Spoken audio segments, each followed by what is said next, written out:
All right, Jake, my man, are you ready? So I always like to give Jake credit because Jake is the reason that the summits happen.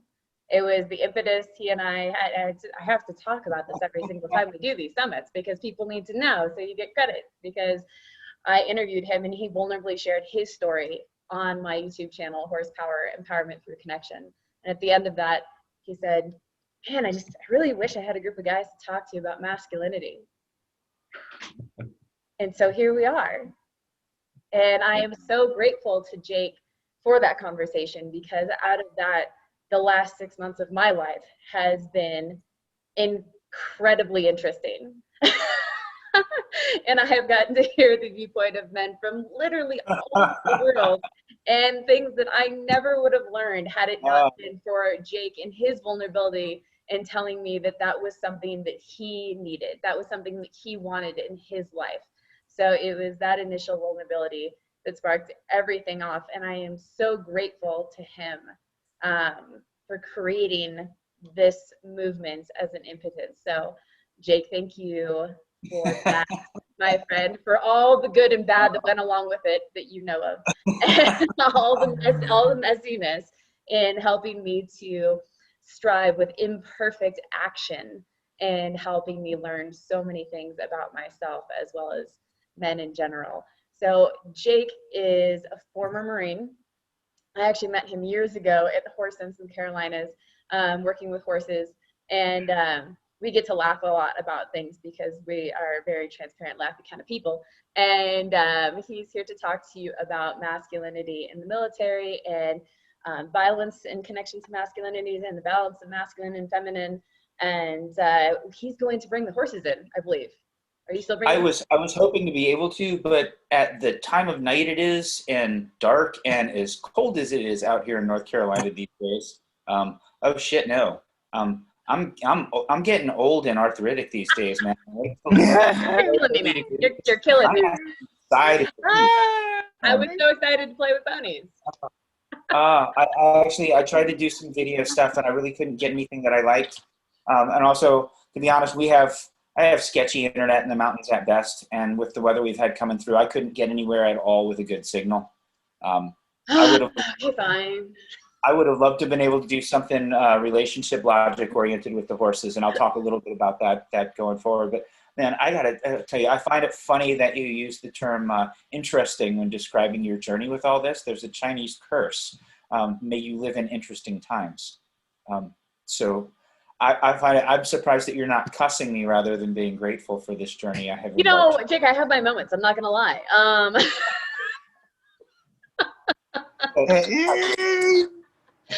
But I've grown so much as a human being. I've grown so much as a human being that I have nothing but love for you, Jake.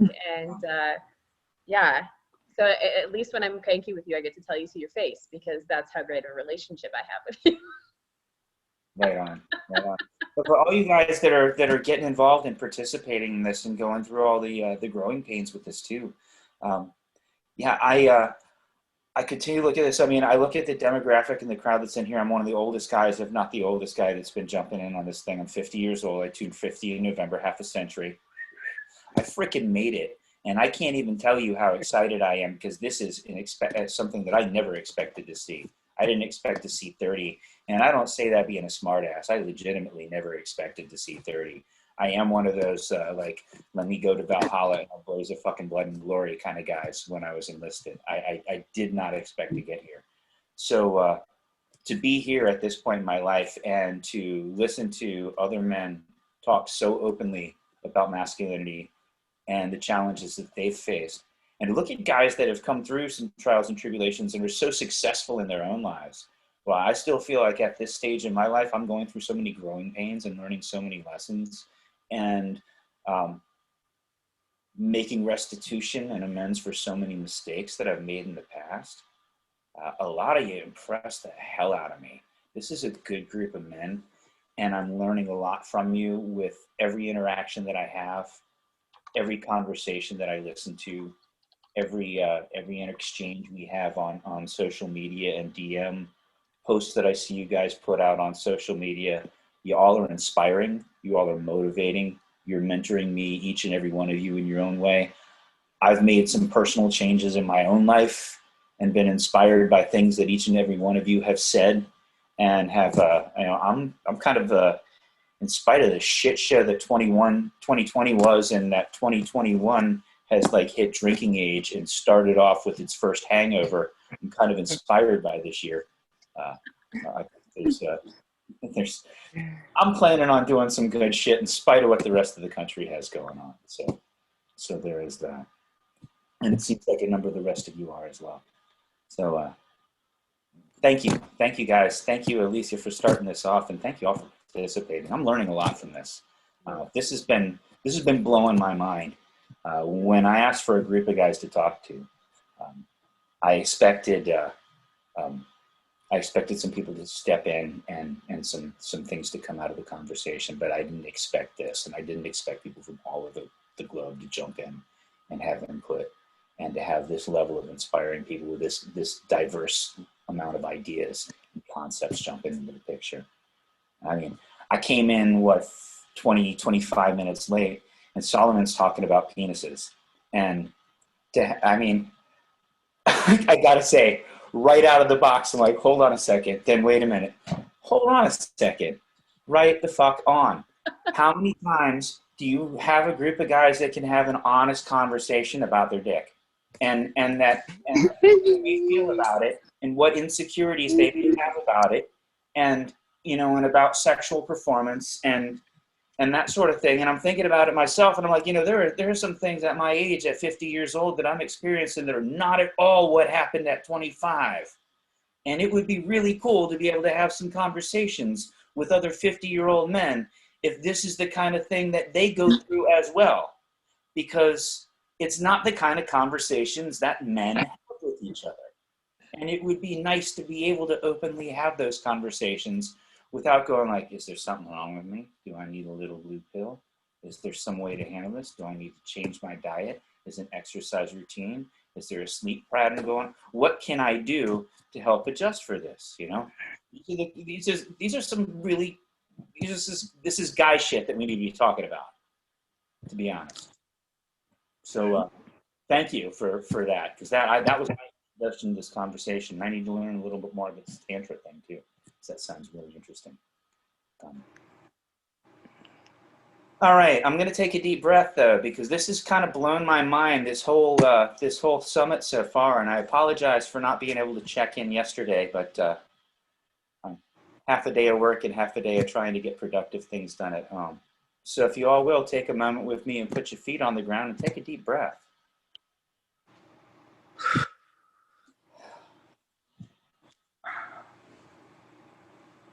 It's so easy to get so stuck up in everything going on and get out of where we are.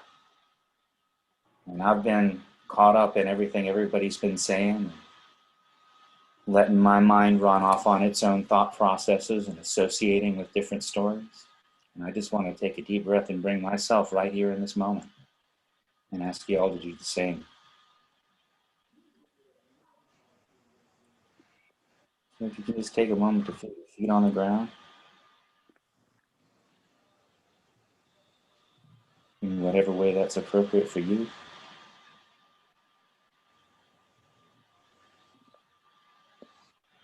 And to feel the air across your skin and whatever part is exposed. And the material of your clothing against you.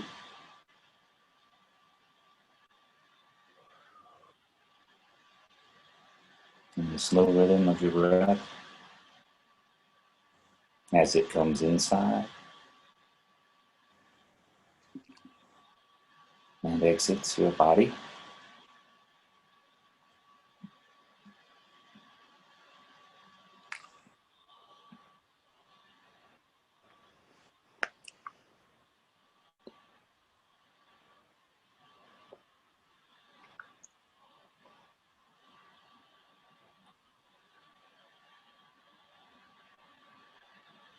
And as you breathe, pay attention to where you feel the air coming in. Do you feel it inside your nostrils?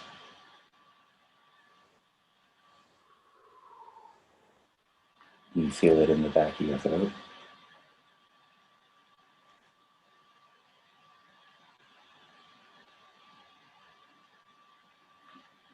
You feel it as it enters your lungs,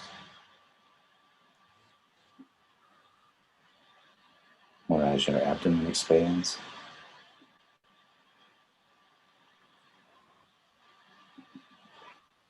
And where is the sensation when the air exits your body?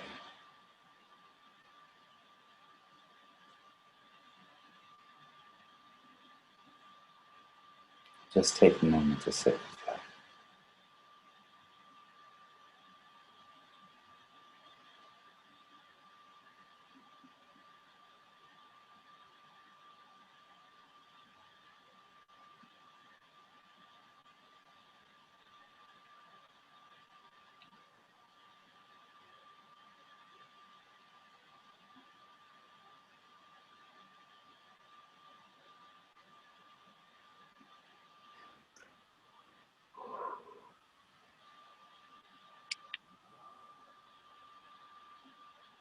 And as you sit with your breath, notice how seldom we think about our relationship with it. And how without it, we stop.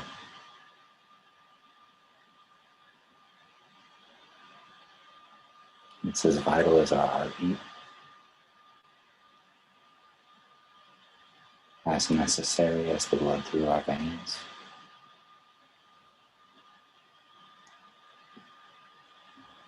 As central to who we are as the neurons in our mind.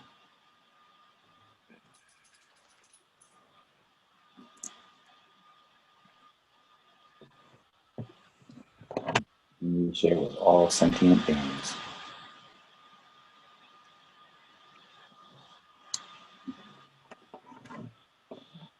So in this moment, we'll share this breath as we breathe in and we breathe out.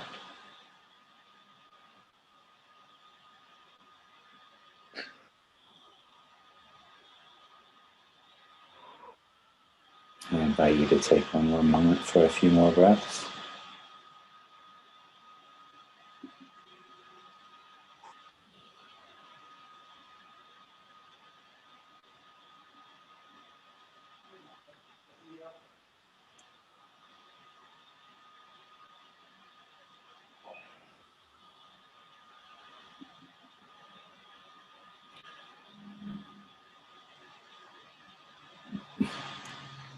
And when you're ready, join me back in the chat.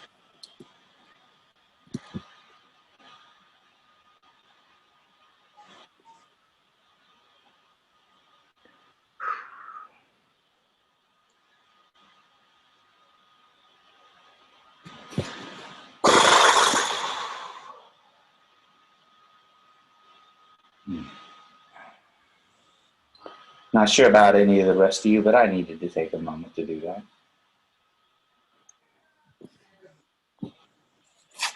All right. Well, thank you.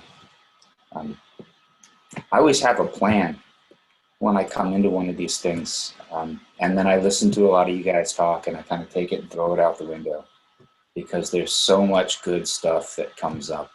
And these always come across to me as a little bit more of a conversation than a presentation. But a little bit about me, Jake LaRue. I work professionally as an equine specialist and a veteran liaison at Horse Sense of the Carolinas. Horse Sense of the Carolinas is an equine therapy, equine-assisted psychotherapy facility. We work mostly with at-risk youth and veterans and have recently started working with a grant through the Victims of Crime Act. So I'm working with a lot of survivors of domestic violence and human trafficking and that sort of other sorts of violent crime now.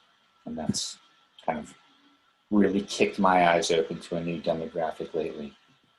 But there's as much as I could get into on the professional aspect about things, that was the last roundabout. We want to talk a little bit more about relationships this time. And what I wanted to touch more on than anything else was my own adjustment period when initially coming out of the military into civilian relationships and the difficulty that I had with that.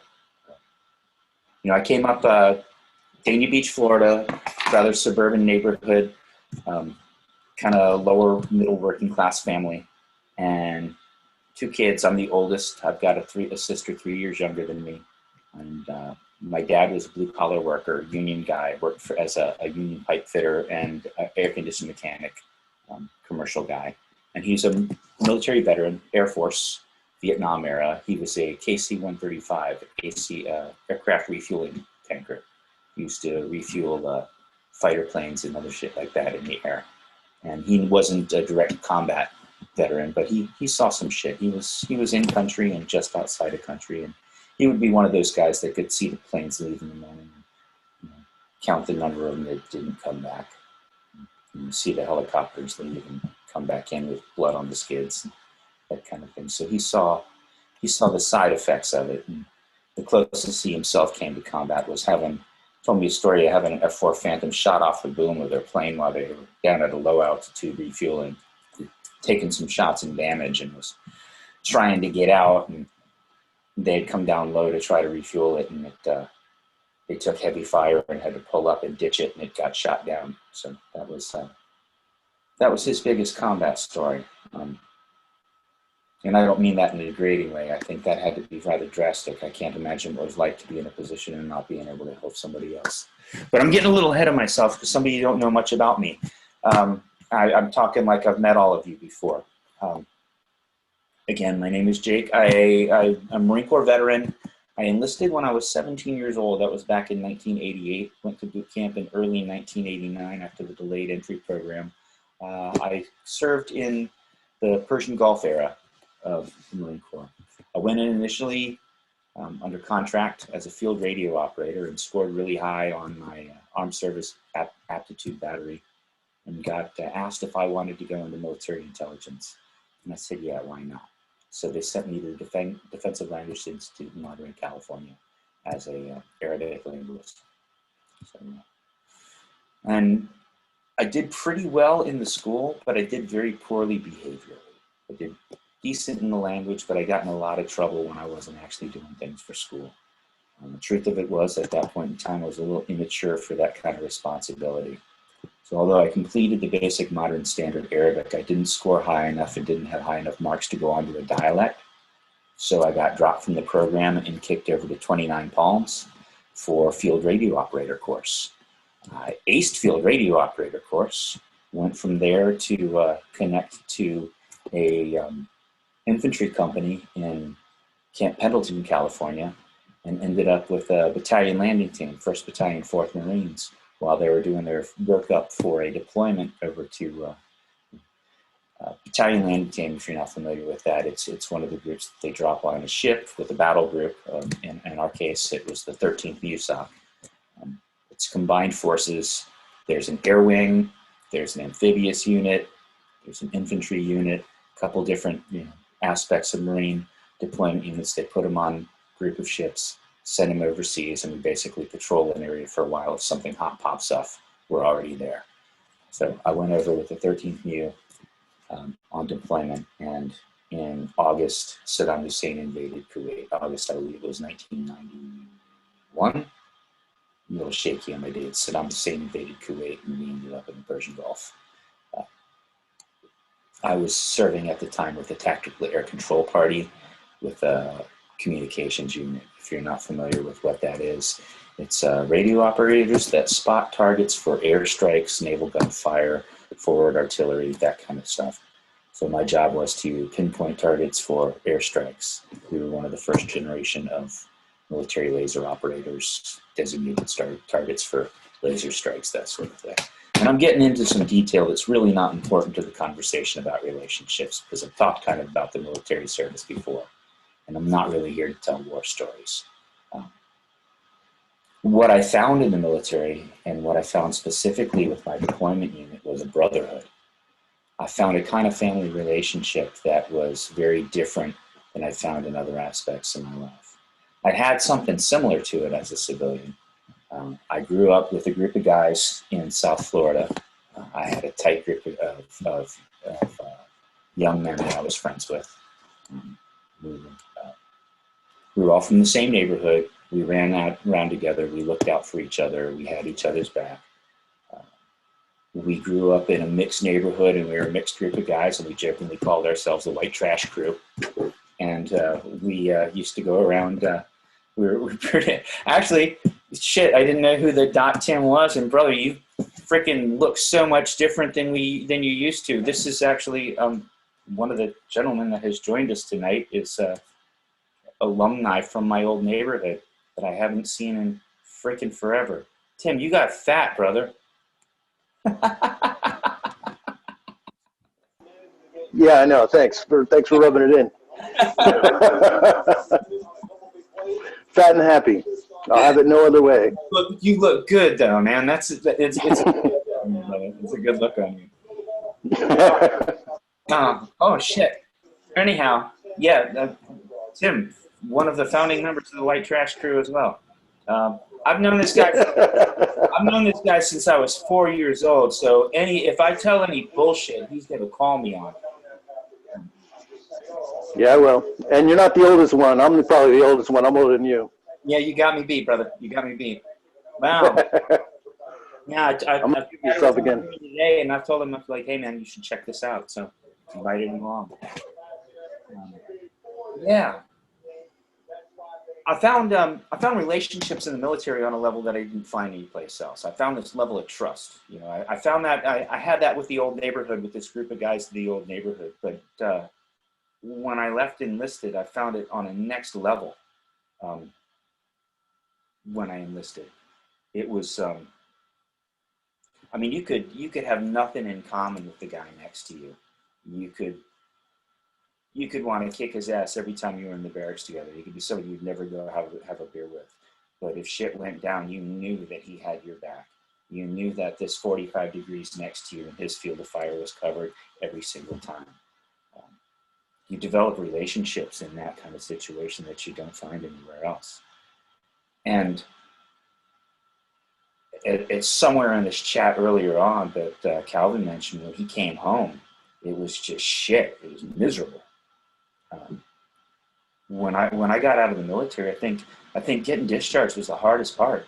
I think coming home, and I made the decision to get out myself. I made the conscious decision to get out. But when I got discharged, that was the hardest part of leaving the military. And I didn't know it at the time. I thought I was coming out to a level of freedom of thought and activity that I hadn't had before.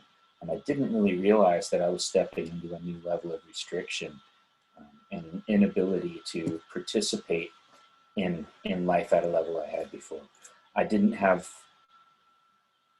the ability to express myself openly, even in the same sense that I had while I was enlisted with the men I was with. I couldn't communicate my masculinity in the same way in the civilian context as I could in the military context. Even as many restrictions as they are in that kind of a machismo atmosphere, I felt like a man among men. And that was something I didn't feel when I got out. I felt very confused when I got out. I wasn't sure what my role was as a man. I wasn't sure who I was supposed to be. I wasn't sure how I was supposed to act. I made a lot of really freaking stupid decisions, to put it bluntly. I fell into a number of abusive patterns of behavior. I had a number of mess-ups with intimacy. My first marriage was a prime example of that. I dated a girl when I was in high school, and we dated all through my junior year. We broke up in my senior year because just communication wasn't there. It was a high school relationship. High school relationships break up. She was a professional dancer, and I don't mean the exotic dancer type. I mean like legitimate professional dancer. Did music video work, performance work, stage work, that sort of thing. And she was working in Los Angeles when I came back from my last tour overseas and landed in Camp Pendleton. And we touched base and connected and got back together again. And the only thing that we really had in common was we were both out of our hometown and we knew each other before, and there was sexual attraction. So we hooked back up together, we ran around together, and we ended up getting married.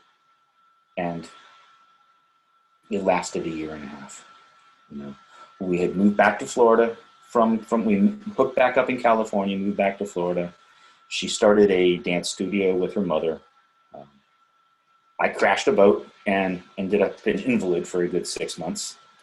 And that's a whole different story in itself. But I could go on for hours on this thing, man. I could give a day on this shit. I got an hour, so I'm going to have to trim it down. But the relationship really wasn't there. It wasn't built on respect. It wasn't built on love. It wasn't built on mutual trust. It was built on a past association and an idea of each other that really didn't exist in reality. It wasn't something real. We each held a place in each other's narrative, but not in each other's reality. And it didn't last long. And, a byproduct of a whole lot of things. My military experience, the accident that I'd had, the medication that I was on, my lack of coping skills. I started drinking and using really heavy. I was getting deep into my own addiction when our marriage ended. And while I was in the process of that deep addiction, I met another woman. And the woman I met at the time had recently gotten out of had recently stopped taking care of her brother, who had been a lifelong addict and had recently gotten clean and was looking for another project. And I was a prime candidate. And we got together, and within a matter of months, we were married. And a few years later, I sobered up and realized I hated her. And I don't put that lightly. There was nothing in this relationship of any sort of value whatsoever. It was a codependent relationship, and I was incredibly sick. And as long as I was sick, she was satisfied with the relationship. And I don't put it entirely on her. I was happy to be someplace where I was coddled to and taken care of and maintained sick. And when I got healthy, it didn't work anymore. And when I started making decisions for myself, my first thoughts in straightening myself out with recovery is I'm going to apologize for everything. And regardless, because I've done this, it's my fault. So everything was my fault, and I apologized for everything. And after about a year or so, I started recognizing that, oh, wait a minute. There's a whole lot about this that ain't me. So Calvin, that's something I heard you bring up when you were talking, is you got to own your own shit, but you can't hold anybody else's either. I had to be in possession of what I had, what I carried into the situation, but I couldn't possess hers. I couldn't be responsible for what she was doing. And this woman was pretty scandalous. So I had to get out, and I did, and it was ugly. But that doesn't necessarily mean that I learned anything from it, because I'm kind of thick-headed, or I would have never chose to join the Marine Corps. Jarheads aren't really known for our intelligence. Red is my favorite flavor crayon, and I describe helicopters like this. So, inter-service jokes. I might as well own them because I'm going to be the brunt of most of them. But yeah, I didn't have any healthy coping skills in these relationships. I really didn't know how to make good relationship decisions. Quite obviously, I'm not falling in with people that I'm developing healthy relationships with. So I had to go one better than that, though. At this point, what was going on in the world? 9/11 happened. That's what happened. 9/11 happened. I had recently come out of my boating accident, shattered left shoulder, a couple of other injuries, and I was working in the boating industry at the time, and I was on my way to a job that I was doing. I was driving down I-95 in Fort Lauderdale, driving past Fort Lauderdale International Airport, and I'm listening to the radio. I'm listening to the Paul and Ron show in South Florida on the radio, and they're talking about a plane crashing into one of the Twin Towers. And I'm thinking at the time, dude, you guys have had much funnier radio shtips than this. There's absolutely nothing fucking humorous about this at all. And they keep talking about it, and then I realized that there's not a thing moving on the tarmac, and there's not a plane overhead. And then I hear about it, they're on the radio, and a second plane hits a tower. And I remember pulling over on the side of the road in absolute shock and switching to an actual news radio station and finding out that it was real. And crying my ass off on the side of the road. And thinking that I didn't for this to happen in my house. What did we go overseas and do what we did for if we're going to come home and have this happen in my house? And I went and tried to re-enlist that afternoon. And because I had busted myself up in the stand boating accident, I got told I couldn't. And I had to accept that my tribe told me I couldn't fight with them anymore. And that was pretty fucking crushing.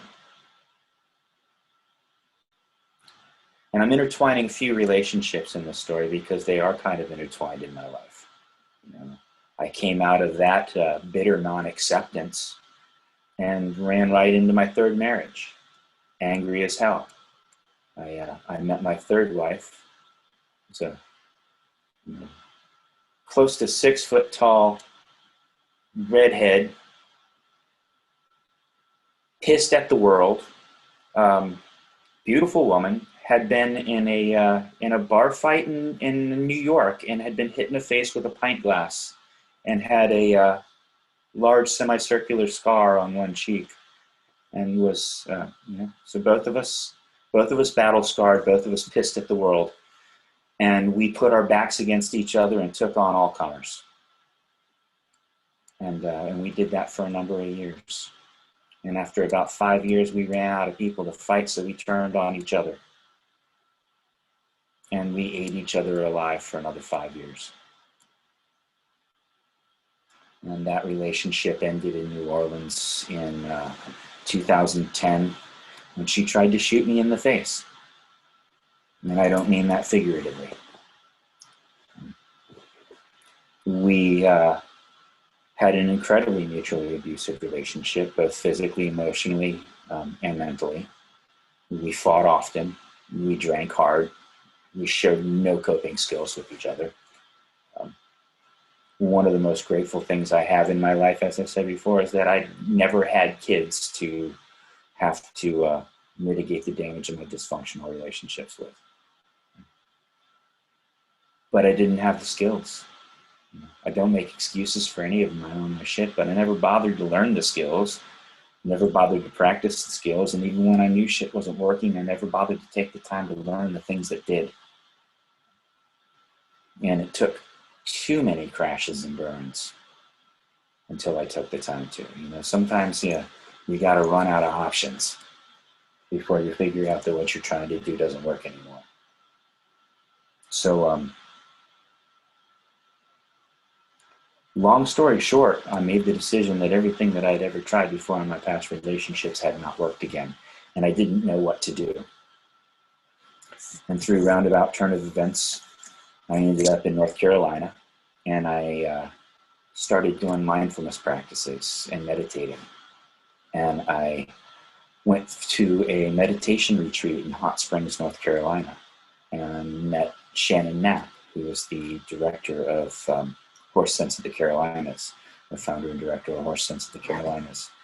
And she told me about equine therapy and equine assisted learning and the kind of work that she did with horses. And I wanted to know a little bit more about this. How does this work? What does this do? And I could go into great detail on equine therapy and equine assisted learning and the neurological aspects of it and the science behind it and all the benefit I've seen about how it works and different things. But I'm going to focus on this one specifically, what I've gotten out of horses. And I've never had EAP and EAL myself. But Shannon introduced me to this and invited me to come out to the farm. And that's where, for me, the whole magic started. My first experience was coming out and just being able to observe a session that was done with a group of veterans from a substance abuse program.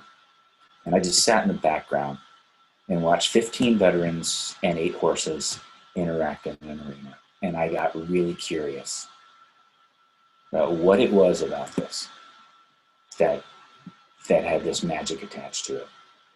So I was invited to come and volunteer. And the first thing I was invited to volunteer with was a group that was working out a horse sense called Equine Horse Foundation. And they work specifically with excuse me, PATH and equine therapy. PATH is Professional Association of Therapeutic Horsemen. And it's mostly physical therapy related stuff. It's and the clients that I worked with initially were clients with CP, with cerebral palsy.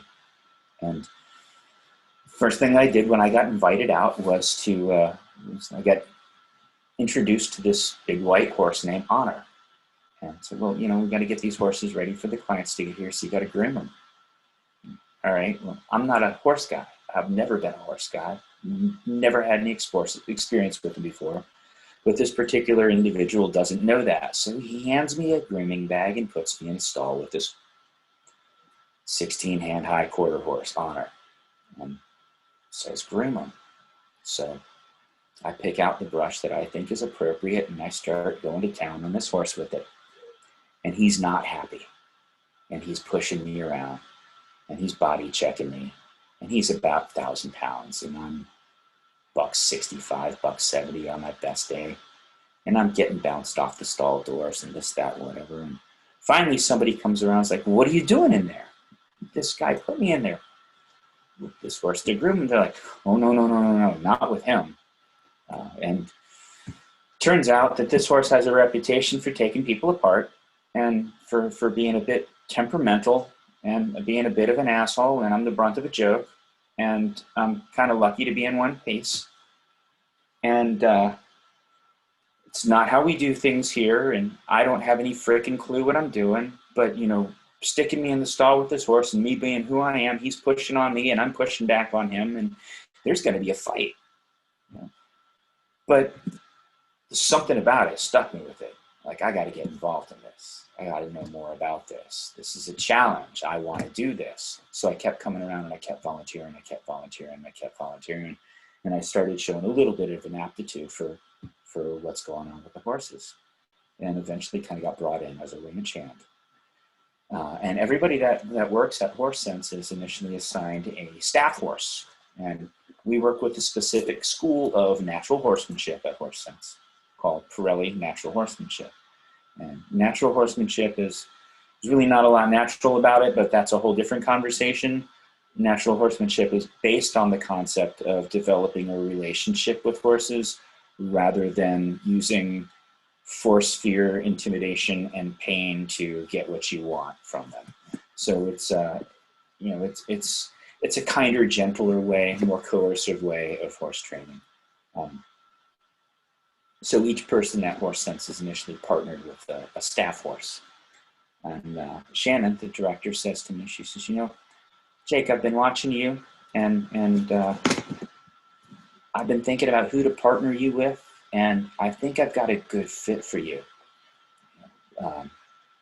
This one particular horse, you and him have a lot of similar personality traits, and I think you could learn a lot from each other, so I think I got the right fit for him. I'm like, that's great. Who's that going to be, Shannon? She says, Honor. I'm like, Shannon, he's an asshole. She says, yeah, I know.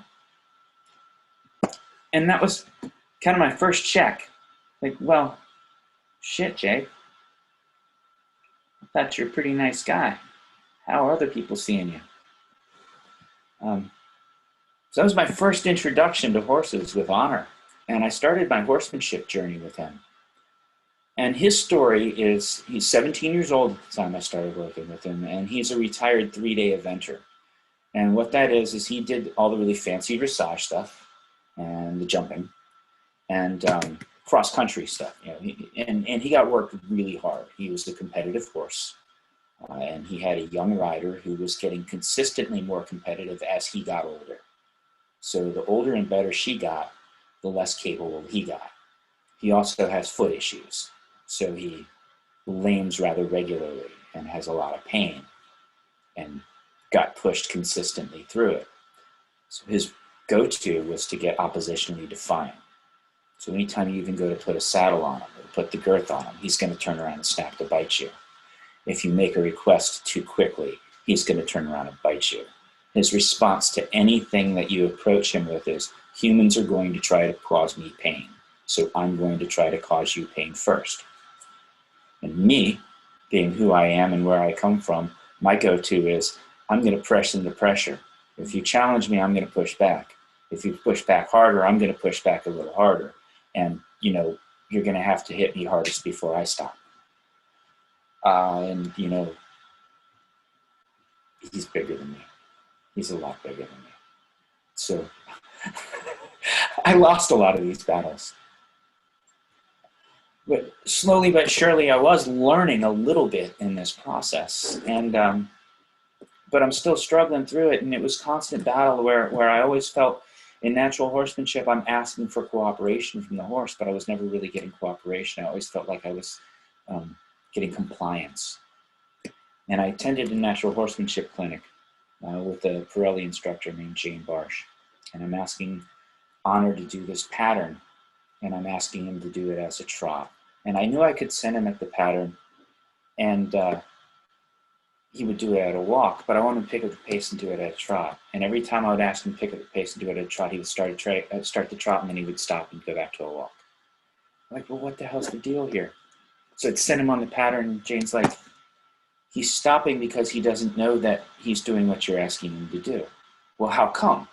He says, well, you're not dropping your pressure.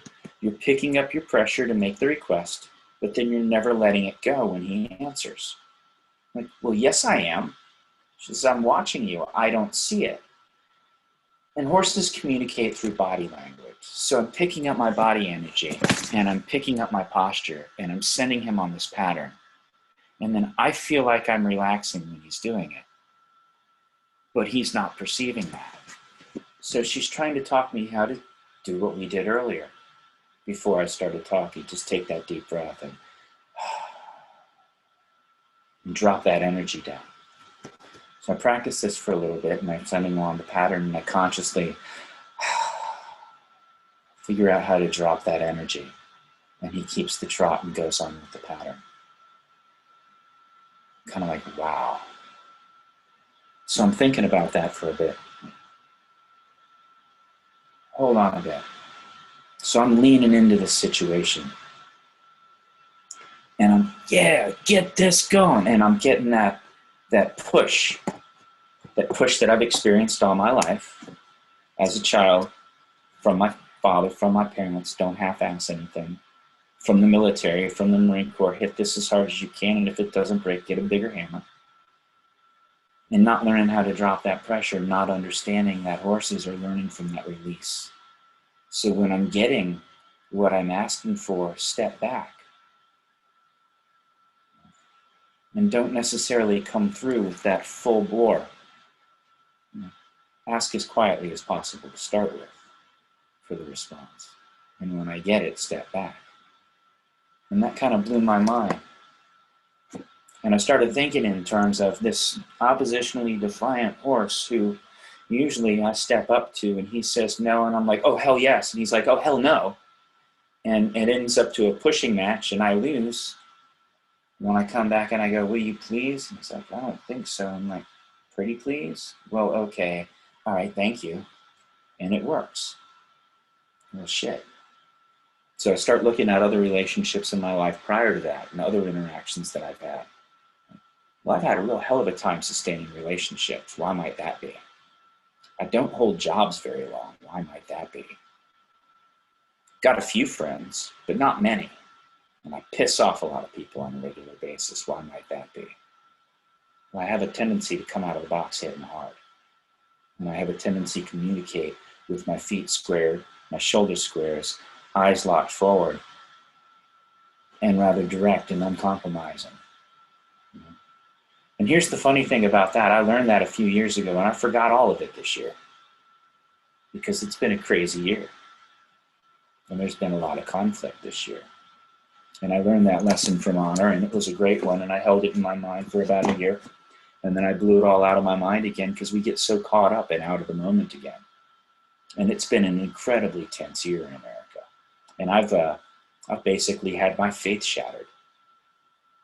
We had this conversation a little bit in the last summit around a few things. I identified myself prior to this year as a patriot and a hardcore flag waver. And I fought hard and proud about a number of issues around the symbolism surrounding my American flag. I don't feel so strongly about a lot of that anymore for a lot of reasons. And I've watched the nation divided over political reasons, political fights this year, and even more so lately. And I've watched my own tribe and my brotherhood bitterly divided over it. And I've got a few of those men that I'm not on speaking terms with right now. And I've come out of the box hard on a lot of that as well, and wished I would have spoken more softly, and wished I would have communicated a little less aggressively, even when I've been pretty sure I was right on both sides of the spectrum. Something related to horses, again, that I've heard recently that relates to people quite as well. I listened to a podcast by a guy named Warwick Schiller. He's an Australian dude that does a podcast on horsemanship, and he recently interviewed a young man named Nishan Cook. Nishan Cook Horsemanship, if you get a chance to check him out. This kid is profound. I say kid, and that's not really correct. He's a young man. And he's just shaking the trees in the equine industry right now, combining the concept of mindfulness with dressage equine, and just brilliant. And he made the statement that horses can hear you when you're loud, but they listen to you when you're quiet. And I think people may be the same way, and that we've all come out of the box with each other with so much volume and aggression, and that we're hearing each other, but we're not listening. We're drawing our lines in our sand, but ready to fight. We're stepping into the conflict, but not stepping back out to hear what anybody else is saying. And I think that's the biggest takeaway I have with relationships from horses lately is that they hear us when we're loud, but they listen when we're quiet. And that's a way that we need to exercise speech in our relationships a little more now too. It's a lesson that's been long and hard for me to learn, and that I frequently fuck up on. And I'm trying so hard to do better on. And that's something I've heard so many of you guys step in and say to do, how you know, a little bit more empathic thought behind your speech, a little bit more consideration of the feelings of others before you step into a situation, before you step into an opinion, before you open your mouths. I think about coming out of the warrior culture, and as an aging warrior in my 50s, I see a lot of my old men brothers looking at the state of affairs in the country right now going, to Valhalla, we're gonna, I'm like, oh, shut the fuck up, MEAL Team 6. Go sit back down. Your body armor's never gonna fit you. You don't have the eyesight to hit a target anymore. You ain't been on the range in forever. Go relax and be old. At our age, we need to be carrying a book of wisdom, not a battle axe. You know, you need to be the brain out there for the younger men. You need to start sending some mentorship. You know, talk about the lessons that you should have learned by now about how the violence and the domination concepts don't work. Develop a relationship with your world. Practice a little bit of compassion, a little bit of empathy, speak a little quieter. Be a little bit less quick to want to step into a situation to do something about it, and a little bit more willing to lean back from it and listen and try to understand it. I guess that's all I got.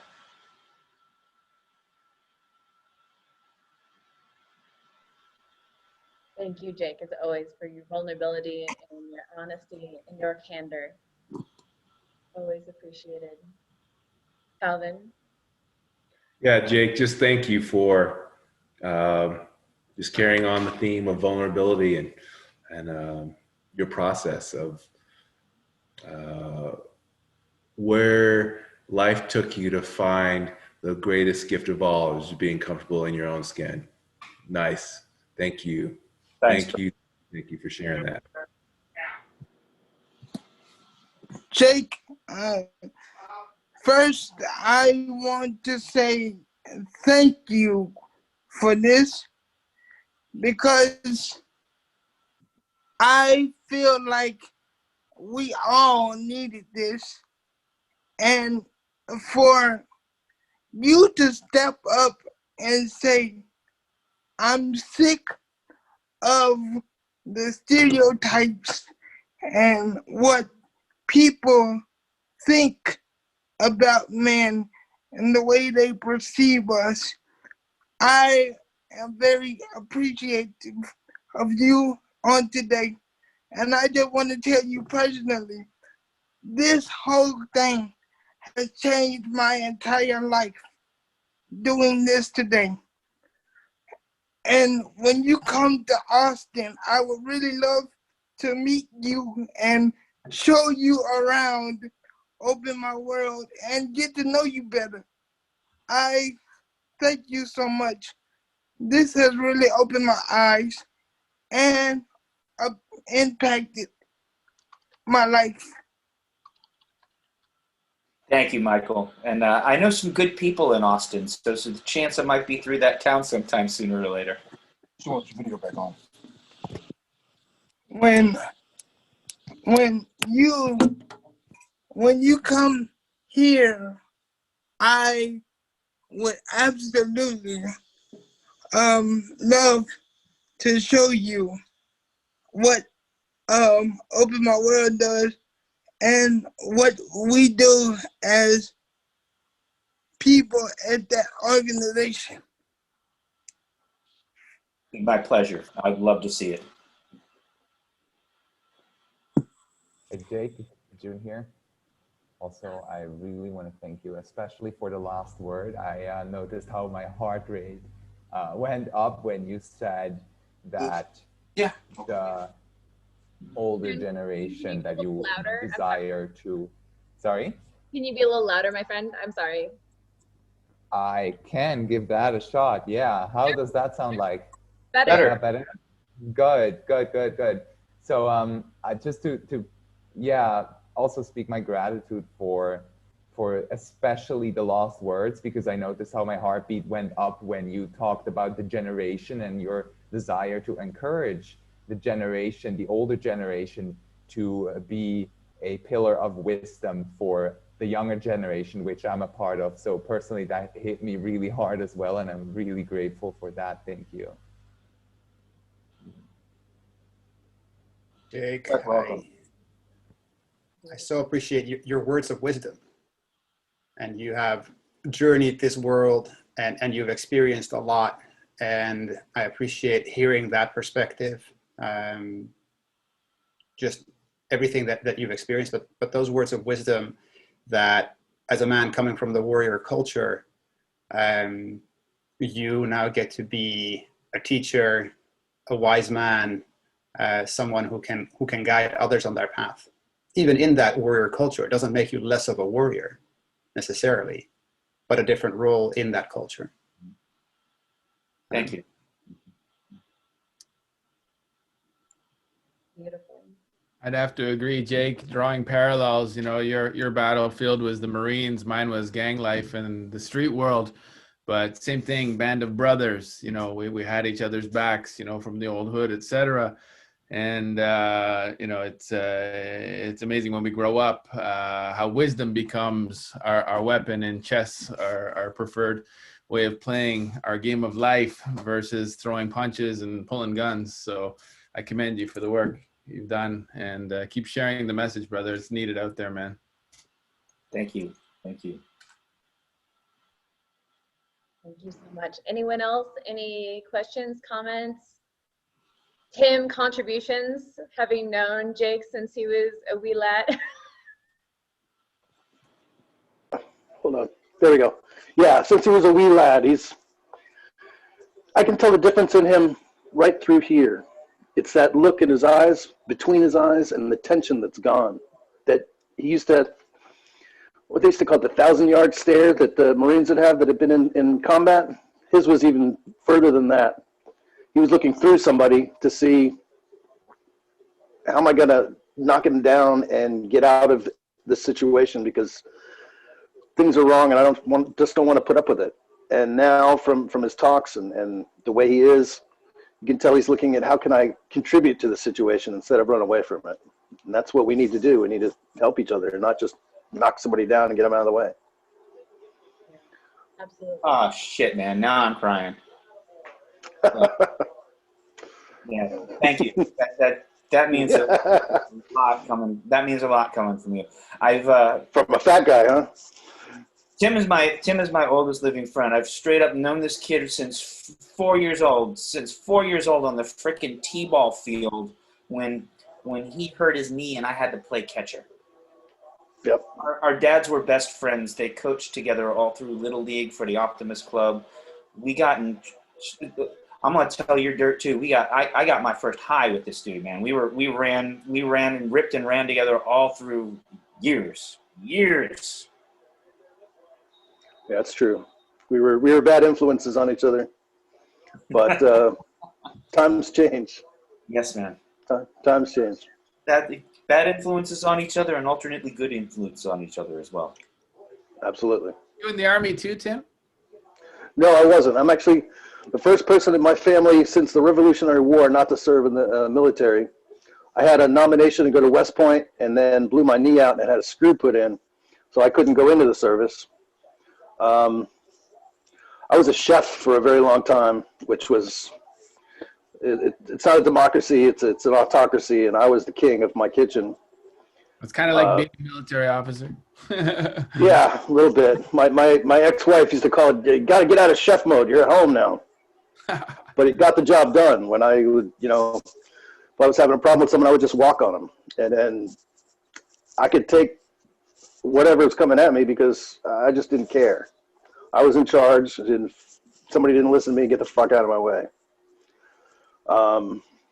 After my marriage broke up, which was mostly my fault, then I just threw everything away in my life. And I got involved with some really bad people and some really bad things. And I'm working on rebuilding my life. And I just moved into a place with my son, who's 21, and I get to rebuild that part of my family now. And so times change, like I said. Tim, you should, if we get a copy of this recording too, you should really check out, I'm sorry that you missed what Calvin had to say just prior to myself coming on, but Alicia, actually, Tim's story, he's a good candidate for one of these next summits that comes up as a speaker. And if you're, I've seen it. you can always have a Seen a lot of shit, is that what you're saying? moisture in the pot. Moisture in the pot. It'll come to the surface that I can take on. Right on. I appreciate your vulnerability and your bravery in offering that here, Tim. Thank you. You're welcome. And you are here for stepping up. Right on. Right, get my information from Jake, and I'd love to chat with you some other time. Sounds great. Thank you. Appreciate that. You're welcome. No problem. All right. Jake, my friend, any last words? Once again, just thank you, all of you, for the willingness to participate in this. And I had no idea when I dropped that comment, what, a year ago when I interviewed with you? I think I looked it up just recently. I believe August 13th was the date of the interview. August 13th of 2020, we had that interview. And then I think I literally got off and started calling men from everywhere. Well, you lit a fire underneath this one, didn't you? God. Go, girl. Wow. Thank you. Thank you so much for all the effort and for every one of you guys that jumped in and grabbed the ball and ran with it on this thing, because this grew legs, and let's keep this ball rolling, even if it just keeps being a conversation every couple of months, Absolutely. We'll figure it out. I'll update you on the newest plans, Jake. Most definitely. You know me, always thinking. Poor thing. Gentlemen, any last questions or comments for Jake before we continue on to our next fabuloso speaker? Going twice? All right. Jake, thank you as always for showing up to the table and kicking ass and taking names. You are an epic human being, and I am very grateful to call you my friend as well as, a contributor to this summit.